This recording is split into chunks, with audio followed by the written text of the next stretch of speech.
بسم اللہ الرحمن الرحیم۔ دجال کا دعویٰ کیا ہوگا؟ دجال کے فتنوں کی شروعات یہاں سے ہوگی کہ وہ اپنے آپ کو اللہ کا نبی بتلائے گا، پھر آخر میں خدا ہونے کا بھی دعویٰ کرے گا، نعوذ باللہ من ذالک۔ ہمیں اللہ تعالیٰ سے ہمیشہ ایک دعا کرنی چاہیے کہ اے اللہ، فتنہ بننے اور فتنے میں پڑنے دونوں سے ہماری حفاظت فرما۔ دیکھیے، اس دنیا میں نبی ہونے کا دعویٰ کرنے والے تو بہت سارے گزرے ہیں، لیکن خدائی کا دعویٰ کرنے والے چند ہی گزرے ہیں۔ ان میں سے ایک فرعون تھا، بلکہ اس کم بخت نے تو ایک قدم آگے بڑھ کر یہ دعویٰ کیا تھا کہ فقال انا ربکم الاعلی، اور فرعون نے کہا کہ میں تمہارا سب سے بڑا رب ہوں۔ اور سب سے آخر میں جو خدائی کا دعویٰ کرے گا وہ یہی دجال ہوگا، جو پہلے تو نبوت کا دعویٰ کرے گا، پھر اس کے بعد خدائی کا دعویٰ بھی کرے گا، اور یہ آخری شخص ہوگا۔ اس کے بعد نہ کوئی نبوت کا دعویٰ کرے گا اور نہ ہی خدائی کا دعویٰ کرے گا۔ اس لیے یہ بات اپنے ذہن میں رکھیں کہ اب اس زمانے میں اگر کوئی آدمی خود نبی ہونے کا دعویٰ کرے تو سمجھ لینا کہ وہ دجالی ایجنٹ ہے۔ اللہ تعالیٰ بڑے حلیم ہیں۔ دیکھو، اللہ تعالیٰ بڑے حلیم ہیں، یعنی بندوں کی بے ادبی اور گستاخی کو نظر انداز کرنے والے، درگزر کرنے والے ہیں۔ ورنہ کوئی آدمی جھوٹے نبی ہونے کا دعویٰ کرے یا خدا ہونے کا دعویٰ کرے تو کیا اللہ تعالیٰ اس پر قدرت نہیں رکھتے کہ زمین پھاڑ کر اس کو زندہ دفن کر دیں؟ کیوں نہیں، بالکل رکھتے ہیں۔ وہ تو بڑی قدرت والی ذات ہے، ہر چیز پر پوری قدرت اور طاقت رکھنے والی ذات ہے۔ لیکن اللہ تعالیٰ کی ایک صفت یہ بھی تو ہے کہ وہ حلیم ہے۔ گناہ کرنے والے کو اللہ تعالیٰ ڈھیل دیتے ہیں۔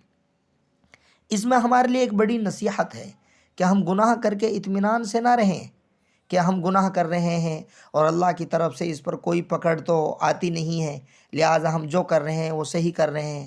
کبھی ہمیں اس خیال میں نہیں رہنا چاہیے، اس لیے کہ اللہ تعالیٰ بندے کو اس کے گناہ پر پہلی ہی مرتبہ میں نہیں پکڑتے، بلکہ پہلے اس کو ڈھیل دیتے ہیں کہ چلو میرے بندے سے غلطی سے گناہ ہو گیا ہے، وہ توبہ کر لے گا۔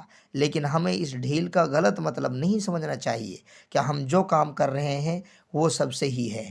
چنانچہ قرآن کریم میں بھی اللہ تعالیٰ نے اسی مضمون کو بیان فرماتے ہوئے فرمایا، سَنَسْتَدْرِجُهُم مِّنْ حَيْثُ لَا يَعْلَمُونَ وَأُمْلِي لَهُمْ إِنَّ كَيْدِي مَتِينٌ۔ سورہ قلم۔